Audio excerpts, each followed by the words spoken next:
The Great Hall of the Galactic Assembly was silent. 300 alien diplomats from 12 different species sat in their seats. Their eyes, some with 2, some with 4, and some with many more, were all fixed on the raised platform at the center of the room. High Councillor Ziret stood tall on that platform. His grey skin caught the light from the floating orbs above. His 4 yellow eyes moved slowly across the assembly. He was the leader of the Veltari Dominion, the most powerful force in the known galaxy. 14,000 years, his people had ruled the stars. They had conquered worlds. They had crushed rebellions. They had built an empire that stretched across 1,000,000 systems. And now, he was about to end 1,000 years of peace. The treaty with the humans is over, Ziret announced. His voice was deep and cold. As of this moment, the Veltari Dominion declare war on the planet Earth and all human colonies. A wave of whispers moved through the assembly. Some diplomats nodded in agreement. Others looked nervous. A few looked terrified. Ziret continued. For too long, we have allowed these creatures to exist at the edge of our space. We gave them peace. We gave them time. We expected them to show gratitude. Instead, they have grown bold. They trade with our enemies. They explore systems we have claimed. They act as if they are our equals. He paused and let his words sink in. They are not our equals. They never were. And now, they will learn the price of their pride. The assembly erupted in applause. Most of the diplomats stood and cheered. The Veltari had spoken, and the galaxy would follow. It had always been this way. Across the stars, the message traveled at impossible speed. It reached every corner of the Dominion within hours. It reached the human colonies on the outer rim. And finally, it reached Earth. In Colorado, deep inside a mountain, the United Earth Defense Headquarters received the transmission. Banks of computers processed the alien signal. Translators converted the Veltari language into English, and the message appeared on 100 screens at once. Admiral Jake Cortez was sitting in his office when the alert came. He was a man of 62 years, with grey hair cut short and a face that had seen too many battles. He had spent his life in the military. He had fought in 3 colonial wars. He had negotiated with pirates, criminals, and politicians. Very little surprised him anymore. His head, Lieutenant Amy Dawson, rushed into the office. She was young, only 28, with brown hair pulled back in a tight bun. Her eyes were wide with worry. "Sir, we have a Priority 1 transmission from the Galactic Assembly," she said. Her voice was shaking slightly. "It's a formal declaration of war, from the Veltari Dominion." "It's a formal declaration of war." Jake looked up from the report he was reading. He raised an eyebrow. "Is that so?" "Yes, sir. They're saying the 1,000-year peace treaty is over.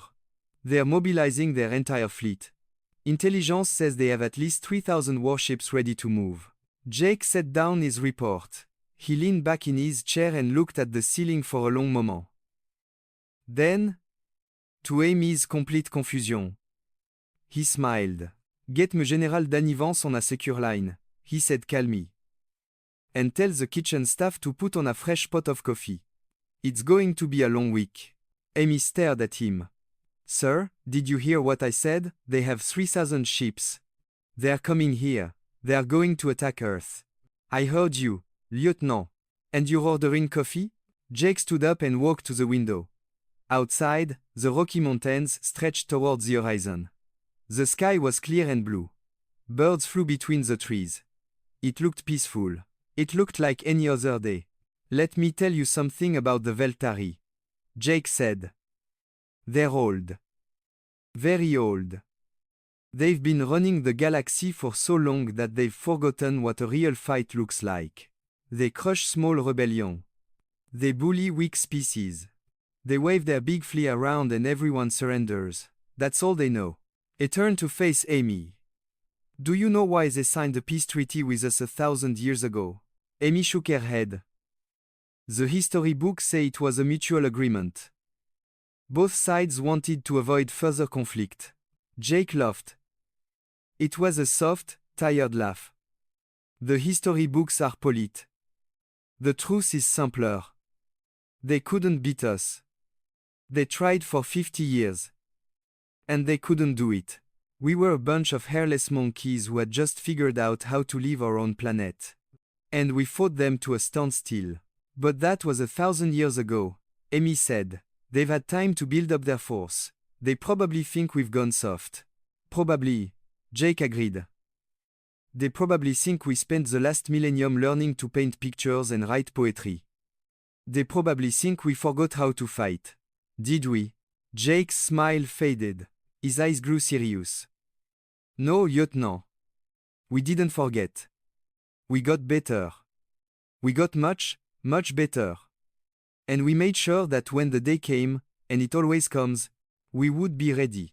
He walked to his desk and pressed a button on his console. A map of the solar system appeared in the air above his desk. It showed Earth, the Moon, Mars, the asteroid belt, and all the outer planets. It looked empty. It looked undefended. What you're seeing is what they see, Jake said. A quite little solar system with one blue planet and a bunch of rocks. No major defense platforms. No visible fleet. Just a few patrol ships here and there. Is that true? Amy asked. That's what we want them to think. Jake pressed another button. The map changed. Suddenly, the empty space was filled with lights. Thousands of them. Tens of thousands. Hidden base on asteroid. Ships folded into pocket dimension. Weapons platforms buried beneath the surface of moons. Defense networks that could stop a star from burning. Amy's jaw dropped. How long have we had all this? We started building the day after the treaty was signed, Jake said. We never stopped. Every year, every decade, every century. We kept building. We kept improving. We kept getting ready. He turned off the map and looked at Amy with calm, steady eyes. The Veltari think they're about to fight the same humans they fought 1,000 years ago. They're wrong. They're about to find out just how wrong they are. At that moment, across the galaxy, High Counselor Zireth was receiving his first reports from the human territories. His officers were confused. There were no emergency broadcasts from Earth, no evacuation order, no panic, no diplomatic pleas for mercy. The humans had simply acknowledged receipt of the message, nothing more. What are they doing? Zireth demanded. His intelligence officer checked his screens. Nothing. High Counselor. They appear to be going about their normal activities. Zireth's full eyes narrowed. They must be in shock. They will panic soon. Prepare the fleet. We strike within the week. But deep in his mind, in a place he would never admit existed, a teeny seed of doubt began to grow. Why weren't they afraid? Why weren't they begging? He pushed the thought away. Humans were primitive. Humans were weak. The galaxy had said so for 10,000 years. The galaxy was about to learn that it was very, very wrong. Counselor Miratal was old.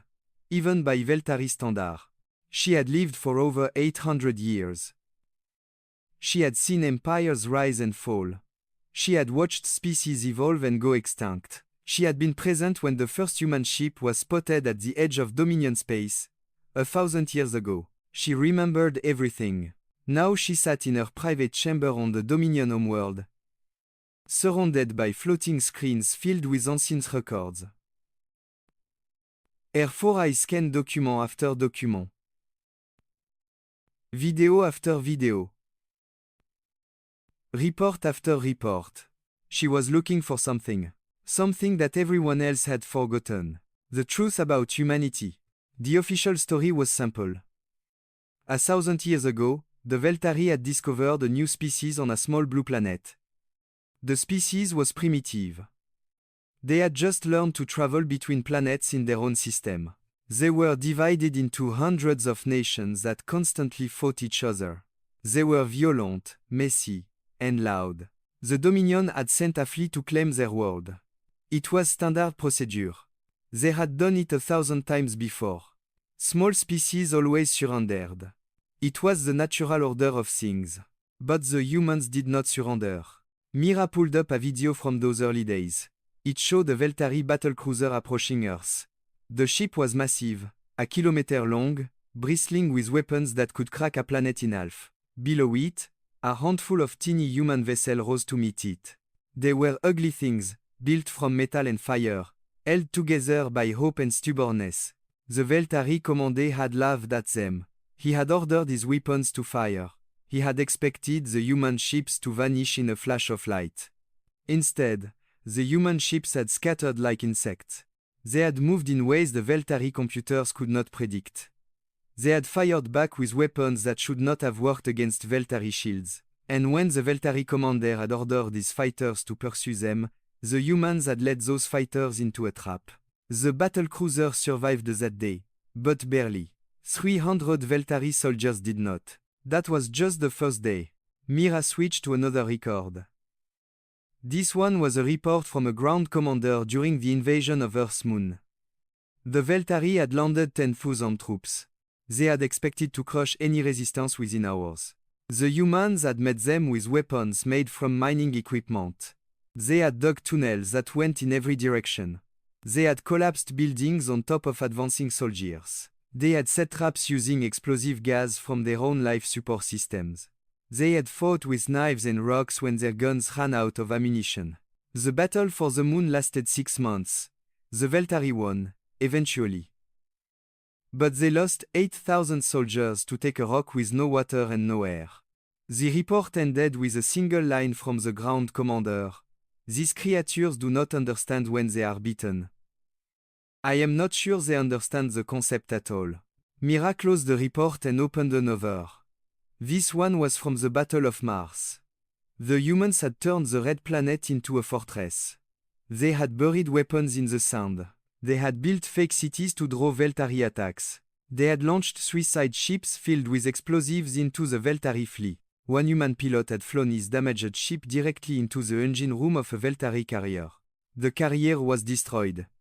2,000 Veltari died. The pilot's final transmission was 3 words: worth it, idiot. Mira shook her head slowly. She had read these reports many times. She had tried to explain them to other council members. But no one wanted to listen. The war with humanity was ancient history. It was an embarrassment that the Dominion preferred to forget. The official story said that the Veltari had agreed to peace because they were generous. They had seen potential in humanity. They had decided to give the humans a chance to grow and learn. The truth was very different. The truth was that after 50 years of war, the Veltari had lost over 2 million soldiers. They had lost 300 ships. They had failed to capture Earth. They had failed to break the human spirit. And the humans were getting stronger. Every year of the war, humanity had learned. They had studied Veltari technology. They had copied it. They had improved it. By the end of the war, human ships were nearly as fast as Veltari ships. Human weapons were nearly as powerful. Human soldiers were fighting in Veltari armor, using Veltari rifle. Speaking basic Veltari language. The Dominion had not offered peace because they were winning. They had offered peace because they were terrified of what would happen if the war continued. Mira stood up and walked to her window. Outside, the Dominion capital stretched toward the horizon. Towers of crystal and light rose into the purple sky. Flying vehicles moved in perfect patterns between the buildings. It was beautiful. It was orderly. It was everything the Veltari believed the galaxy should be. And High Councilor Ziret was about to destroy it all. She had tried to warn him. She had shown him the old records. She had explained what the humans were really capable of. But Ziret was young, only 300 years old. He had never seen war. He had grown up in a galaxy where the Veltari name made species tremble and surrender. He did not understand that humanity was different. They have been peaceful for 1,000 years, he had told her. They have grown soft. They spend their time making art and music and silly entertainment. They have forgotten how to fight. Or they have been preparing, Mira had replied. Ziret had laughed at her. He had dismissed her concern as the fears of an old woman. He had gathered the fleet and prepared for what he called the easiest conquest in Dominion history. Now Mira stood at her window and waited. The fleet would reach Earth within days. The first battle would begin soon after. And then the galaxy would learn the truth. She thought about what she knew of human history. She had studied it carefully over the centuries. She had read about their wars, their revolutions, their struggles. She had learned about their two great wars that had covered their entire planet in blood. She had read about their weapons, the ones they had built to destroy themselves, the ones that could turn cities into ash, in a single flash of light. Humans had created those weapons before they even left their own world. They had lived with the knowledge that they could end their own species at any moment. And they had kept building anyway. What kind of creature did that? What kind of species looked at destruction and said, "Yes, let's make more of this"? The answer was simple. A species that was not afraid of anything. Mira turned away from the window. She walked to her communication console and recorded a message. It was addressed to her family, her friends, and her students. It was a goodbye. She did not know if she would survive what was coming. She did not know if any of them would. But she wanted them to understand, when it was over, why everything had gone so wrong. The message was short. We attacked Earth today. We should not have. Remember this, and remember me. And if the humans offer you mercy, take it. They are better than we deserve. She sent the message and sat down to wait. Somewhere in the cold darkness of space, 3,000 Veltari warships were flying toward their doom. They just didn't know it yet. Fleet Commander Korvax stood on the bridge of his flagship, the Eternal Dominion. Through the massive viewport in front of him, he could see the stars of human space stretching out before him. Behind him, 3,000 warships followed in perfect formation. It was the largest fleet the Dominion had assembled in 500 years. And it was all his to command. Korvax was proud. He had served the Dominion for 200 years. He had crushed rebellions on a dozen worlds. He had earned his position through loyalty and skill. Now he would add the conquest of Earth to his list of victories. His navigation officer turned to face him. "Commander, we are approaching the edge of the Sol system. We will reach Earth in 6 hours. Korvax nodded. "Any sign of human defense?" "Scanning now, Commander." The officer studied his screens for a long moment. His face showed confusion. "I am detecting nothing." "Nothing?" "No defense platform. No weapons satellite. No fleet presence. There are a few small patrol vessels near their outer planet. But they are retreating as we approach." Korvax walked closer to the main screen. The human solar system was displayed in glowing light. He could see their planets, their moons, their asteroid belt. He could see Earth, itself, a blue and green dot at the center of it all. And he could see nothing protecting it. "They must be hiding their defense," he said. "Scan for cloaked ships." "Already done, Commander." "Nothing. Our sensors are detecting no unusual energy signature. No hidden vessel. No buried weapons platforms. The system appears to be empty." Korvax felt a smile spread across his face. "They really have gone soft. 1,000 years of peace and they forgot to maintain their military. This will be even easier than the High Counselor predicted." Around the bridge, his officers laughed and agreed. The mood was celebratory. This would not be a battle. It would be a parade. On Earth, deep in the Colorado bunker, Admiral Jake Cortez watched the Veltari fleet approach on his tactical display. Every one of those 3,000 ships was tracked. Everyone was analyzed. Everyone was targeted. Lieutenant Amy Dawson stood beside him, tense and quiet. "They're not even trying to hide," she said. "They're flying straight at us in a standard attack formation. Why would they hide?" Jake replied. "They think we're defenseless. They think this is a victory lap." He checked his watch. "The fleet will enter our primary engagement zone in about 2 hours.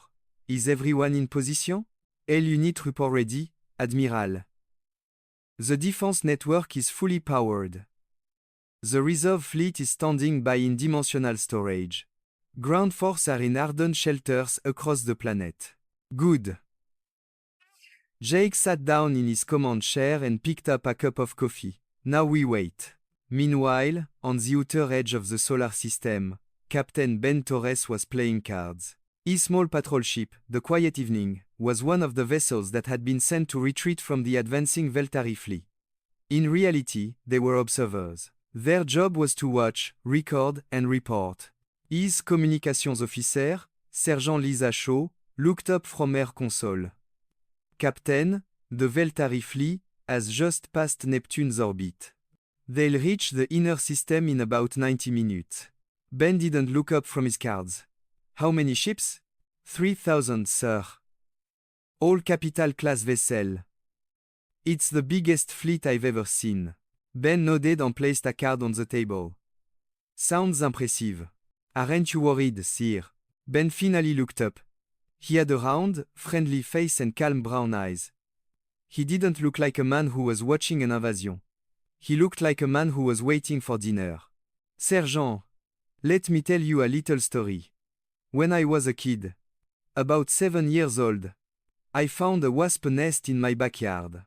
Big one, lots of wasps flying around. I thought I'd knock it down with a stick. Lisa waited for him to continue. I hit that nest pretty good. And then about 100 wasps came out and stung me so many times I couldn't walk for 2 days. He placed another card. The Veltari are about to hit our nest with a stick. I'm not worried about us. I'm worried about them. At that moment, Fleet Commander Korvax gave the order to begin the attack. His ships had reached optimal bombardment range. Earth was directly ahead, big and blue, and beautiful. All vessels, prepare to fire, Korvax announced. Target their major cities. Their military bases. Their industrial centers. I want this planet to know that the Dominion has arrived. 3,000 ships powered up their weapons. 3,000 targeting systems locked onto their targets. 3,000 commanders waited for the signal. Korvax raised his hand. Fire. The sky above Earth lit up with light. Thousands of energy beams, plasma bolts, and missiles streaked toward the planet's surface. It was enough firepower to crack a continent in half. It was enough to kill billions in a single moment. And then the impossible happened. The weapons disappeared. They didn't hit shields. They didn't explode. They simply vanished, swallowed by shimmering fields of energy that appeared from nowhere. Korvax stared at the screen. What just happened? Unknown, Commander. His weapons officer stammered. Our weapons reached the planet's atmosphere and then they were just gone. Sensors show no impact, no detonation, nothing. Fire again. The fleet fired again. This time, the shimmering fields caught the weapons earlier. Some of the energy beams actually bounced back, striking Veltari ships and overloading their shields. Commander, we're taking damage from our own weapons. Korvax gripped a railing in front of him. His knuckles turned white. How is this possible? They have no defense network. Our scans showed nothing. Before anyone could answer, space itself seemed to tear open around the Veltari fleet. One moment, there was empty darkness. The next moment, there were hundreds of human ships appearing from nowhere, emerging from folds in reality that the Veltari didn't even know existed. And then the human ships began to fire. It wasn't like any weapon the Veltari had seen before. There was no flash, no beam, no explosion. Ships simply stopped existing. One moment a Veltari cruiser was there. The next moment there was empty space where it had been. In the first 30 seconds, 700 Veltari ships were gone. Korvax's voice was barely a whisper. Retreat. Order the retreat. Get us out of here. But it was too late. More human ships were appearing every second. They came from behind asteroids. They came from beneath the surfaces of moons. They came from dimensional pockets that human scientists had learned to create centuries ago. And they kept firing. On Earth, Admiral Jake Corte watched the battle on his screen. The Veltari fleet was breaking apart. Ships were trying to flee in every direction. Most didn't make it very far. Enemy fleet is at 40% strength and dropping, Amy reported. Her voice was steady, but there was a hint of amazement in her eyes. Shall I order our force to pursue? Jake shook his head. Let some of them escape. We want them to report back. We want the Dominion to know what happened here today. He took a sip of his coffee. It had gone cold. We've spent 1,000 years hiding our strengths. Now it's time to show it. But we're not monsters. We're not going to destroy them completely. We're going to give them a choice. We're going to give them a choice. Out in space, Fleet Commander Korvax watched his fleet die around him. His flagship was one of the few still capable of faster-than-light travel. He ordered the jump with trembling hands. As the stairs stretched and blurred around him, he had only one thought in his mind. They knew. They knew we were coming. And they let us come. The Veltari had walked into a trap that was 1,000 years in the making. And now the galaxy would never be the same. The news of the disaster reached the Dominion homeworld before Fleet Commander Korvax did. Faster-than-light communication carried the reports across the galaxy in moments. Emergency messages flooded into the capital. Scattered transmissions from surviving ships painted a picture of complete and total defeat. High Councilor Zire stood in his command center, surrounded by holographic displays showing damage reports, casualty lists, and desperate messages from fleeing captains. His four eyes moved from screen to screen. His hands were shaking. This is impossible, he whispered. We had 3,000 ships, the greatest fleet in the history of the Dominion. How can they all be gone? His military advisor, Admiral Vrex, stepped forward. His voice was hollow. Not all gone, High Councilor. We have confirmed that approximately 400 ships escaped the battle zone. But they are scattered, damaged, and many are still being pursued by human vessels. Pursued? The humans are following them? Yes, High Councilor. And they are fast. Faster than anything we have. Our surviving ships cannot outrun them. Ziret slammed his fist against the nearest console. Then send more ships. Order every fleet in the Dominion to converge on human space. We will crush them with numbers. This console more ships against the Dominion to converge on human space. High Councilor. The voice was soft and tired. It came from Councilor Miratal, who stood in the doorway of the command center. We do not have enough ships. Ziret spun to Facer. What are you talking about? The Dominion has tens of thousands of warships spread across the galaxy. Yes, Mira agreed. Spread across the galaxy, maintaining order, suppressing rebellions, guarding our border. If we pull them all back to fight the humans, our empire will collapse within months. Other species will rise against us. Systems will declare independence. The Dominion will burn from the inside out. Ziret's face twisted with rage. Then what do you suggest?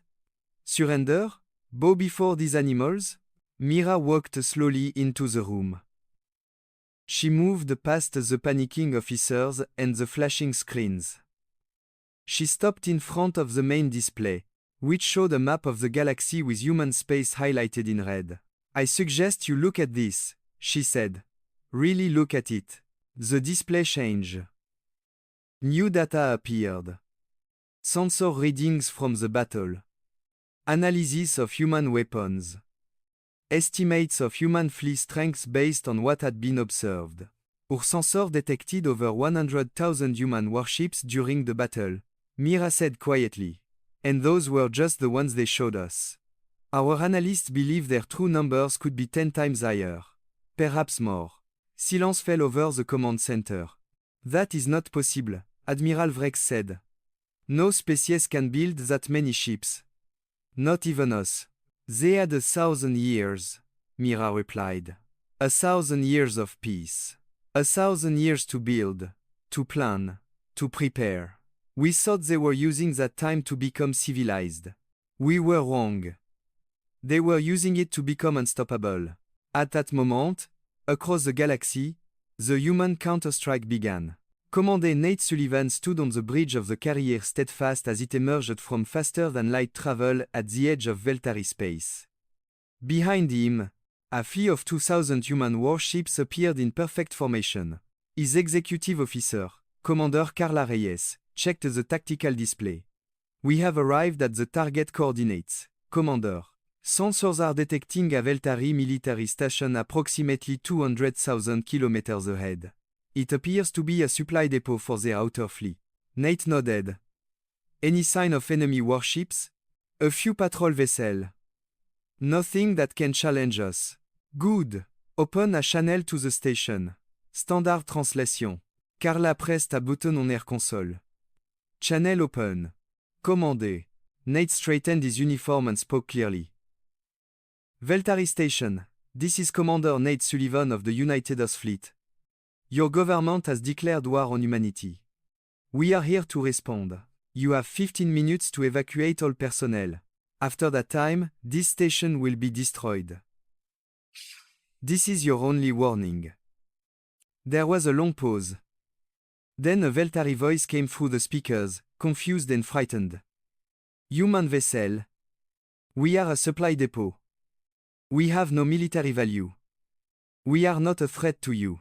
You are part of the Veltari war machine, Nate replied. You supply their ships. You maintain their weapons. You are a legitimate target. 14 minutes remaining. Please, we have civilians here. Families. Children. Nate's expression did not change, but something flickered in his eyes. Then I suggest you hurry. 13 minutes. He cut the channel and turned to Carla. Monitor their evacuation. If they get everyone off in time, we wait until the last shuttle is clear before we fire. Carla nodded. Understood, Commander. Across the galaxy, similar scenes were playing out. Human fleets appeared at Veltari military base, shipyards, and weapons factories. Each time, they gave the same warning. Each time, they waited for evacuations to complete before they opened fire. They did not target civilian worlds. They did not attack population centers. They did not kill unnecessarily. They simply dismantled the Veltari military machine, piece by piece, with cold and mechanical precision. On Earth, Admiral Jake Corte monitored the campaign from his command center. Report flowed in from every front. Targets destroyed. Casualties minimal. Human loss nearly zero. Lieutenant Amy Dawson stood beside him, watching the data scroll across the screens. Sir, I have to ask. Why are we giving them warnings? Why are we letting them evacuate? Jake was quiet for a moment.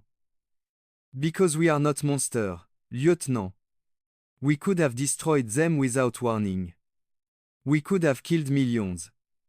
Our weapons are capable of it. But what would that make us? Conqueror. Like them. Exactly. Jake turned to face her. Humanity has learned a lot of hard lessons over the centuries. We have been conquerors before. We have been oppressors. We have committed terrible crimes against ourselves and against others. But they attacked us first. They wanted to destroy us. They did. And we will defeat them. But we will do it our way. We will show the galaxy that humans can be powerful without being cruel. We will give our enemies a chance to survive. A chance to change. A chance to become something better. He looked back at the screens. That is the difference between us and them. They fight to dominate. We fight to protect. They destroy everything they touch. We build something new. On the Dominion homeworld, High Counselor Ziref received a new transmission. It came from Earth. Broadcast on every frequency. Sent to every corner of the galaxy. Admiral Jake Cortez appeared on the screen. He was sitting in a simple chair in a simple room. There were no flags behind him. No symbols of power. No dramatic lighting. He looked like exactly what he was. A tired old soldier who had seen too much war. People of the Veltari Dominion, he said. Your leaders declared war on humanity 3 days ago. Since that time, Your force have been defeated in every engagement. Your military infrastructure is being systematically dismantled. Your ability to project power across the galaxy is ending. He paused and leaned forward slightly. But this does not have to continue. We are not your enemies. We never were. We do not want to conquer you or destroy you. We want peace. Real peace. Not the kind based on fear and domination, but the kind based on respect and cooperation. You have 48 hours to respond. During that time, our attacks will pause. Use this time to consider your options. Surrender now, and we will offer you mercy. Continue to fight, and we will come to you next. Your homeworld. Your colonies. Your children. Jake's eyes were steady and calm. Choose wisely. We will not make this offer again. The transmission ended. In his command center, High Counselor Ziret stared at the blank screen. Around him, his advisors and officers waited in terrified silence. For the first time in his life, Zires understood what it meant to be powerless. The Veltari had ruled the galaxy for 10,000 years. They had never known defeat. They had never felt fear. Now they knew both, and they had 48 hours to decide their future. The Great Hall of the Galactic Assembly had never been so quiet. 300 diplomats from 12 species sat in their seats, but no one spoke, no one moved. They barely seemed to breathe. At the center of the hall, on the raised platform where High Counselor Zyreth had declared war just 1 week earlier, a very different scene was unfolding. Zyreth stood with his head bowed. His grey skin had lost its healthy color. His 4 eyes were dull and tired. The proud leader who had promised easy victory was gone. In his place stood a broken old man who had watched his empire crumble in a matter of days. Admiral Jake Corte walked slowly up the steps to the platform. He was wearing a simple dark uniform with no medals, no ribbon, no symbols of rank. He looked like what he was, a representative of a species that did not need to show off its power. Behind him, Lieutenant Amy Dawson and a small group of human officers followed. They were not armed. They did not need to be. Jake stopped in front of Zires and looked at him for a long moment. The silence stretched out until it became uncomfortable. Finally, Jake spoke. High Counselor. 3 days ago, I gave you a choice. You have come here today. I assume that means you have made your decision. Ziret's voice was barely a whisper. We surrender. The Veltari Dominion accept your terms. A murmur ran through the assembly. Some of the diplomats looked shocked. Others looked relieved. A few looked angry. But no one objected. No one could afford to object. Jake nodded slowly. I accept your surrender. But I want to be clear about something. This is not a conquest. Humanity does not want to rule the galaxy. We have enough trouble ruling ourselves. He reached into his jacket and pulled out a small datapad. These are the terms of the new treaty. They are not complicated. First, the Dominion will dismantle its offensive military force. You may keep defensive fleets to protect your worlds, but the Great Armadas are finished. Second, all species currently under Dominion control will be given the choice of independence or continued association. Their fate is their own. Third, a new council will be formed to govern galactic affairs. Every species will have an equal voice. No one will dominate. No one will conquer. He handed the datapad to Zires. This is not punishment, High Counselor. This is a chance. A chance to build something better than what came before. Ziret took the datapad with trembling hands. He did not look at it. Instead, he looked at Jake with confusion in his eyes. Why? He asked. You could destroy us. You could take everything we have. You could rule the galaxy yourself. Why offer us mercy? Why offer us mercy? Jake was quiet for a moment.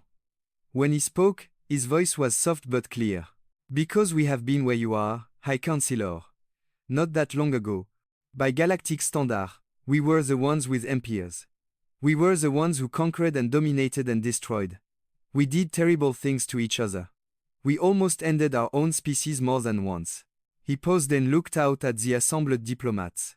We learned, slowly and painfully, that power is not the same as strength. That conquest is not the same as victory. That the measure of a civilization is not how many enemies it can crush, but how many friends it can make. He turned back to the race.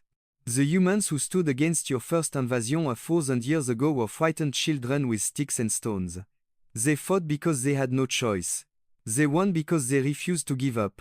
But they did not want war. They wanted to live in peace, explore the stars, and learn the secrets of the universe. That is still what we want. But we have learned that peace cannot be based on weakness. It must be based on strength. The strength to defend what we love. The strength to show mercy to our enemy. The strength to build a future that includes everyone. Not just the winners. Ziret lowered his head again. You are more than we deserve. Perhaps, Jake agreed. But we are choosing to believe that you can become more than you have been. That is the human way.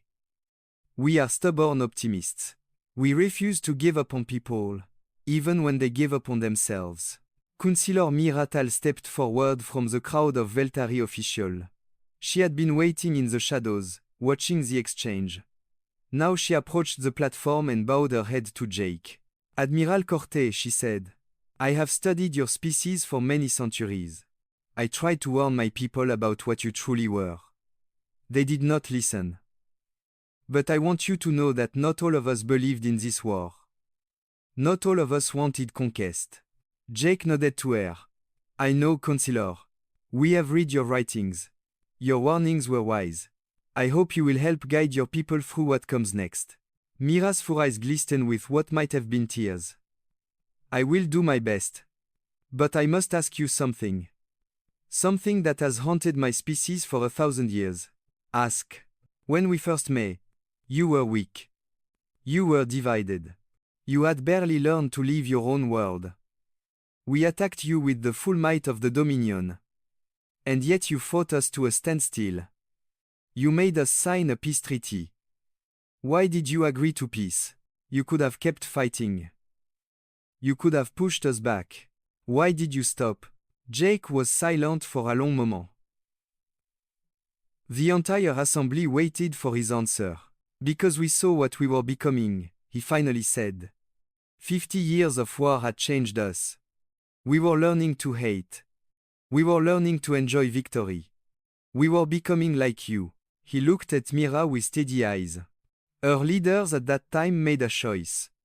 They could continue the war and eventually defeat the Dominion. Or they could accept peace and spend the next 1,000 years becoming something better. They chose peace.